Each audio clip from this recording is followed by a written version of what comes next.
Welcome to episode number 61 of the Fitness Hippie podcast.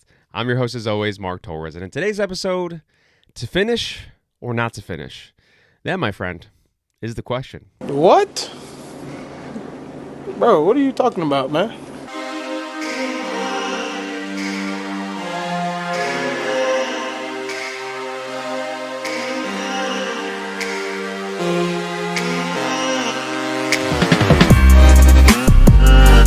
According to my calculations, if my calculations are correct and if my recollection is correct, there are approximately 1,000,003 ways to set up a workout plan.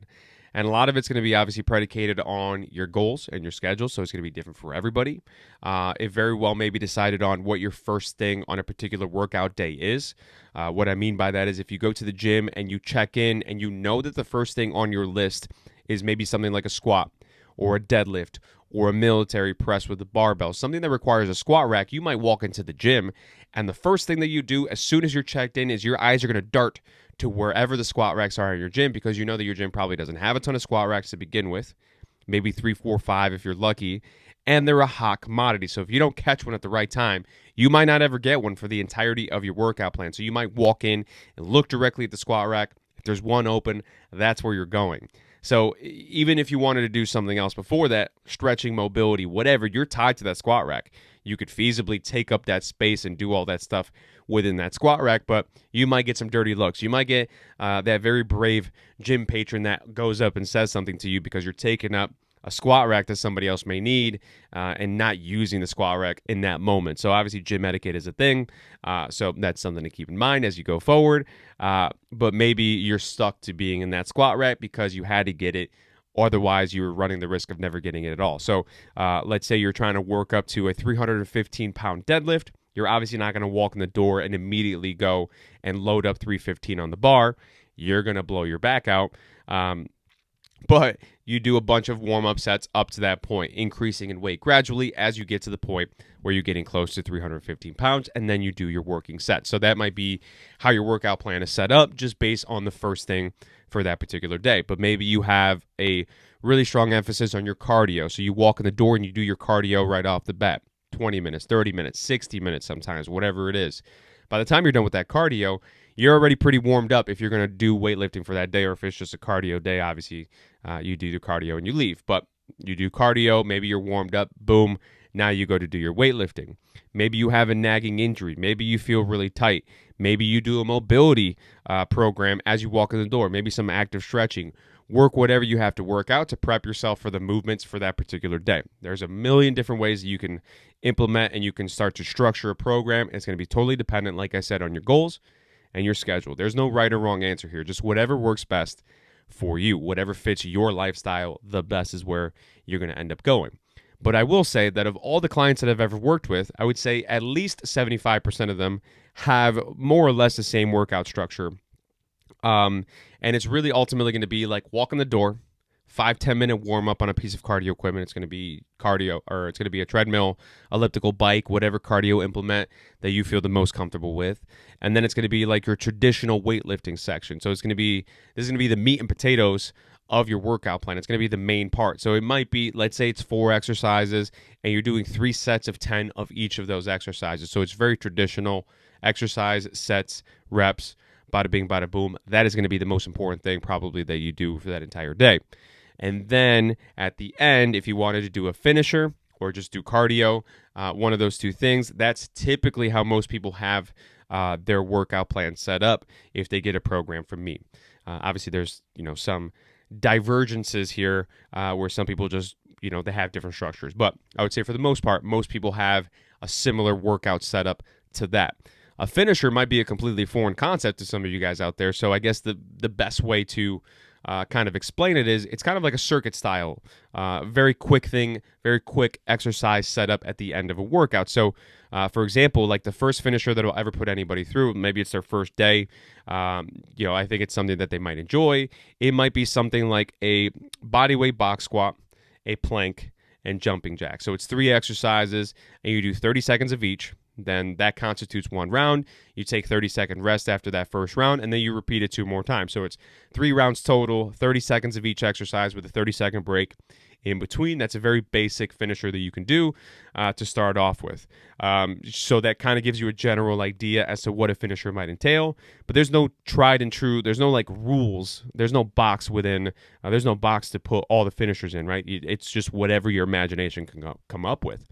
It's like a little bit of a combination of cardio and weightlifting. So if that gives you a general idea. So you do a warm-up, you do your traditional weightlifting meat and potatoes, and then you do a circuit-style workout to cap it all off.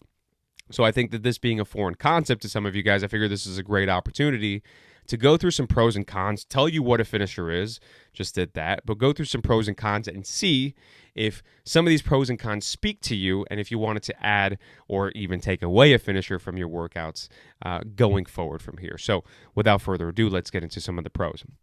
So I think pro number one is the fact that having a finisher in your workout can start to implement a sense of competition. If you're a very competitive person, you're driven by competition, maybe you played sports in your day, and you were driven by that sports competition, and you don't have that same feeling when you're in the gym, usually, right? Like, you know, if you're working out, hopefully, as you go through week to week, you're constantly increasing your weight and you're constantly increasing the reps. So you're hitting like kind of these personal bests week to week to week, hopefully. But maybe that's just not scratching that itch for you. It's not enough. You don't care. You don't give a fuck about the numbers of the weights that you're using or the amount of reps that you're doing. You don't care about any of those things. But maybe if you do a finisher in a way that can drum up some of that competition, that might be something that bumps up the enjoyability levels of your workout. So, you know, like I use the example of like the very first finisher that anybody would ever do is like 30 seconds of 3 exercises. You can set it up so you can do those same 3 exercises, but you're doing, instead of a timed thing where you're doing 30 seconds of each, you do 10 reps of each, right? So if it's a bodyweight box squat, a plank, and jumping jacks, obviously the plank is a timed exercise. There's no reps in a plank. But let's say you turn it into like a shoulder tap plank where you can now count out reps. So you do 10 reps of each, and you try to complete 3 rounds of those 3 exercises of 10 reps of each as quickly as you possibly can. So let's say week 1 you do that, and you do it in 4 minutes and 12 seconds. Now all of a sudden you have a benchmark and you have a goal and you have a score to try to match or beat that following week. All of a sudden you created a competition amongst yourself. You're always competing against yourself. You're always trying to dig a little bit deeper and try to go a little bit faster and try to do a little bit more than what you did the week before. So you did 412 the first week. Maybe you try to do 4-3 this week. And maybe the third week you try to do 359. And then the fourth week you try to do, 352, right? You're constantly trying to beat your own score.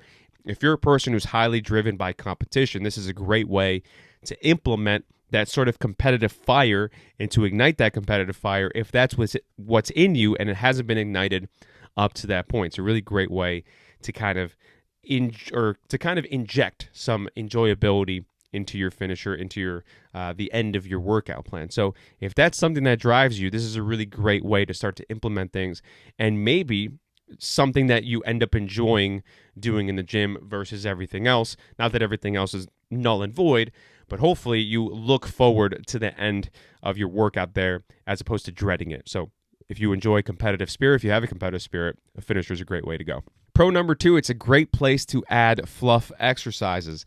So, a fluff exercise, I don't know if I've talked about this a whole lot on this podcast, but if you're a beginner, I would say most of your workout, 80 to 90% of your workout should be comprised of compound lifts.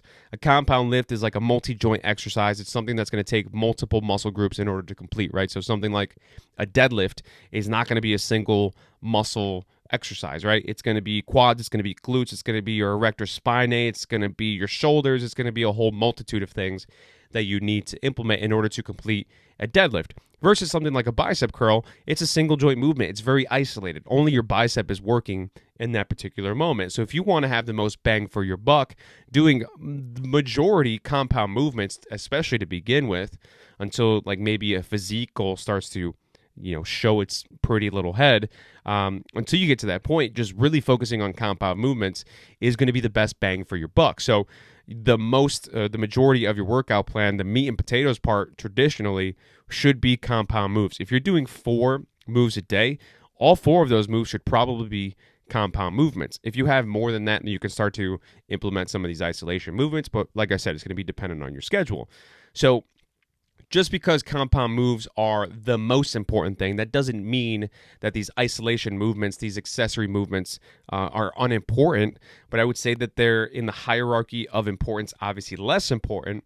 So you don't want to take up precious real estate in terms of your meat and potato section, doing stuff like biceps, like triceps, like even core to a certain extent.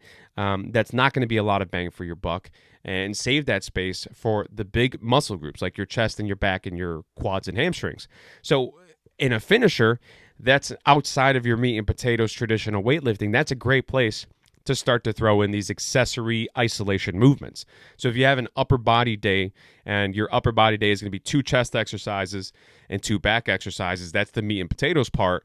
You still have biceps, triceps, and shoulders that kind of constitute what your upper body traditionally is. Maybe you don't want to do those things in your meat and potatoes because you want to focus on the chest and the back, but you throw those things at the end in your finisher. So however you want to set up your finisher, a nice little burnout set or something like that, that's a great place to start to implement those things. And as those things become more and more important to you, maybe like, it's fucking hot outside, it's June, and it's starting to warm up for sure. You want to go outside and you want to wear a tank top. Obviously, maybe you're like, man, I really wish I had some nice arm muscles, like the glamour muscles, right? Arms and shoulders. So as those things start to get more and more important to you, then you can start to kind of move them into the back end of like your meat and potatoes. But until you get to that point, you're going to have a lot of bang for your buck with just the compound exercises, and you can throw those fluff exercises at the end with your finisher. So if you do 2 chest, 2 back as your meat and potatoes, your finisher might be biceps, triceps, shoulders, and do that in a circuit and get the fuck out of the gym. So I think that's a great way to start to implement those smaller muscle groups that are less important in that moment, but still have importance, and they still have a place in your workout plan, but they don't take up that precious real estate where your compound moves should traditionally live. Pro number 3 is it can take away some of the cardio that you have to do. So depending on your typical lifestyle, let's say if you're a person who's always very physically active, you have a very active job, you're constantly walking, you're constantly hitting your steps for the day, and not hitting your steps for the day as in like you're an animated person. Like if you watch this video, if you watch the video podcast, you see I talk with my hands a lot. So by the time I end this podcast, I'm not wearing my watch right now, but by the time I end this podcast, I have like hundreds of more steps than what I did when I sat down. I'm obviously not moving. I'm just very animated with my hands, and my steps count for that thing. So if you're a person who's actually walking those steps and not just like animated talking with your hands, and you're very, very active, doing something like a finisher that's only 3, 4, 5, 6 minutes could very well be the only cardio that you need. And when we talk about cardio, we're talking about a elevation of heart rate for a sustained period of time. So if you're a person who, let's say you have a goal of you want to do 30 minutes of cardio 2 times a week, maybe 3 times a week. If you do a finisher that's 3, 4, 5, 6 minutes, it's very high intensity compared to just walking on a treadmill. So let's say you do a 5-minute finisher at a high intensity. There's no way to know for sure what the equivalent is walking on a treadmill. There's impossible to know that, that kind of transition there. But let's say 5 minutes of a finisher workout of high intensity is equivalent to 10 minutes on the treadmill. I don't know exactly what that number actually is, but let's say instead of having to do 30 minutes now, you only have to do 20 minutes. Or maybe it's intense enough of a finisher that you're like, that was 15 minutes of walking on the treadmill. So maybe you start to chip away at the amount of cardio that you need to do. If you're a very highly active person as it is, maybe the finisher, 3, 4, 5, 6 minutes, 3 times a week is enough cardio to kind of replace traditional cardio as you know it. If you have bigger, loftier cardio goals, obviously you still have to probably do that, but it can start to chip away at how much you need to be doing traditional cardio, because traditional cardio can be very boring and monotonous. If you have to walk on a treadmill for 30 minutes, I hope you have a phone. I hope your phone is fully charged and you're watching some shows or something on your phone as you're doing it. Otherwise, you're going to zone out and it's going to be a tough time. So if you could start to chip away at the amount of cardio that you have to do traditionally, if that's something that you're looking for, you don't want to typically do that long of a cardio bout. A finisher is a great way to start to chip away at that and to start to have a balance between even lower intensity cardio and high intensity cardio.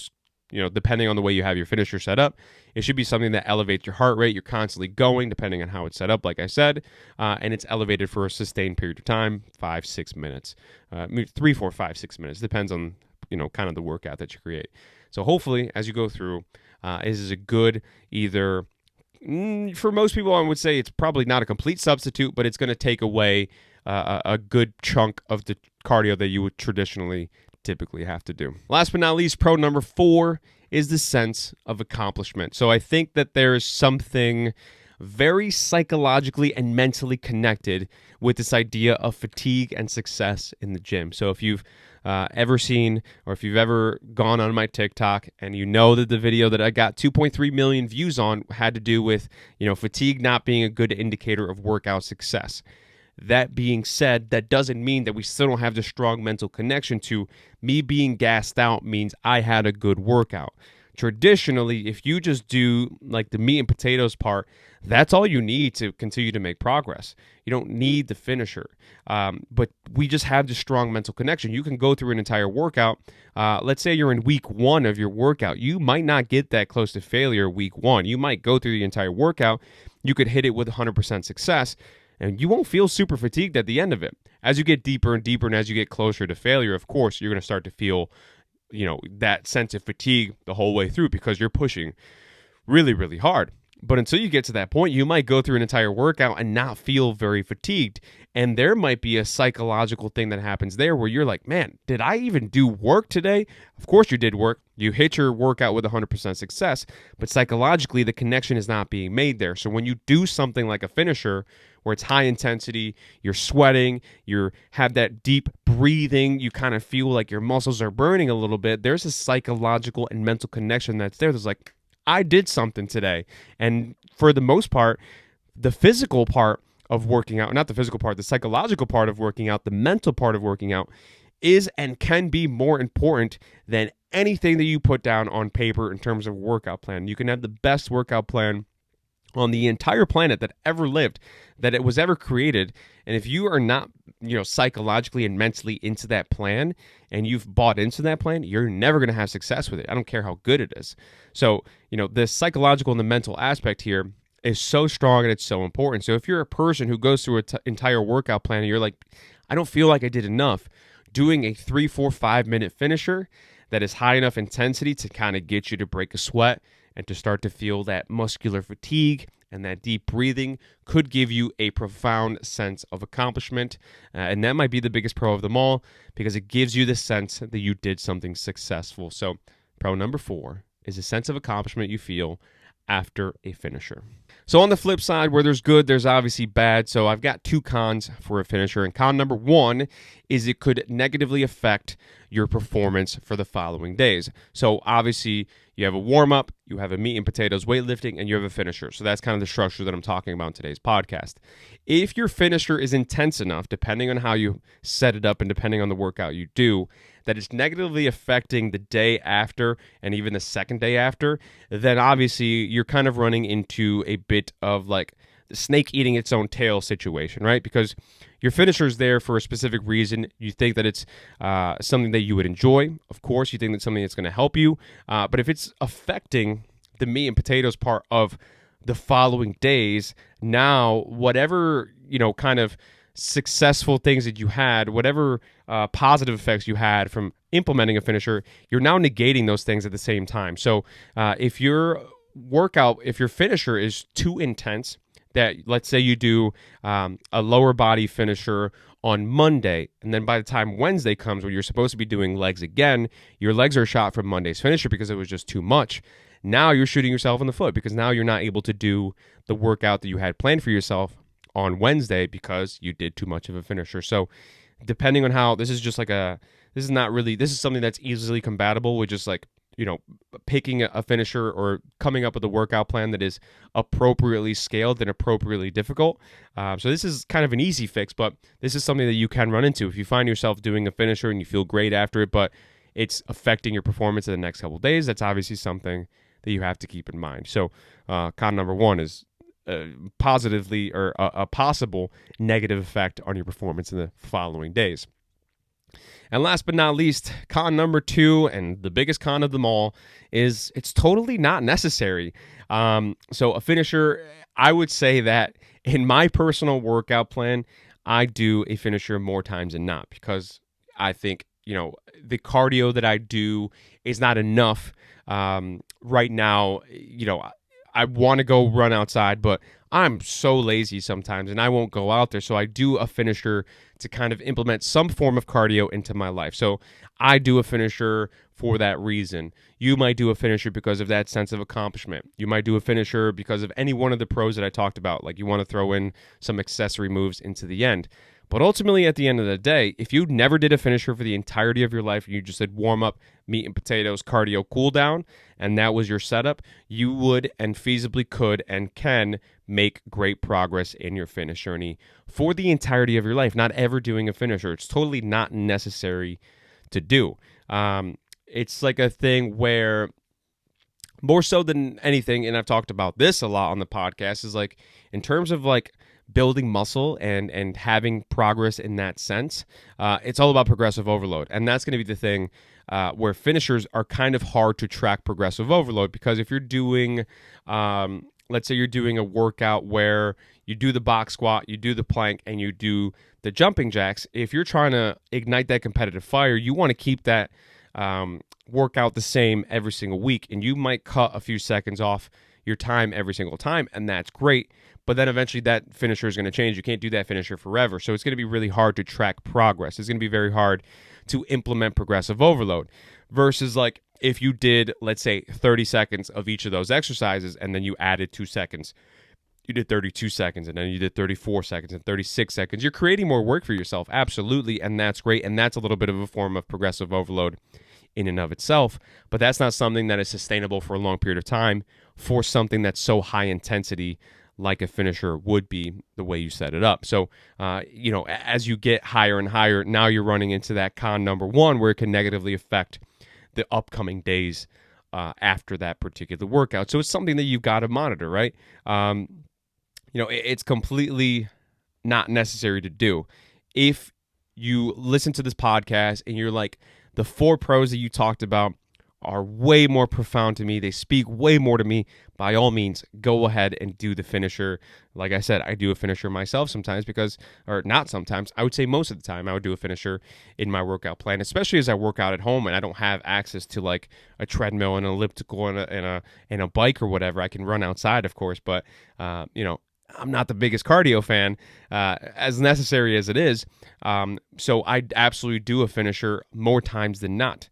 That being said, it's absolutely not necessary. It's something that I implement because it does feel good to do sometimes, and I get a little bit of that cardio benefit when I don't do it elsewhere. So as you listen to this podcast, if the pros are more profound to you, by all means, go for it. Do a finisher.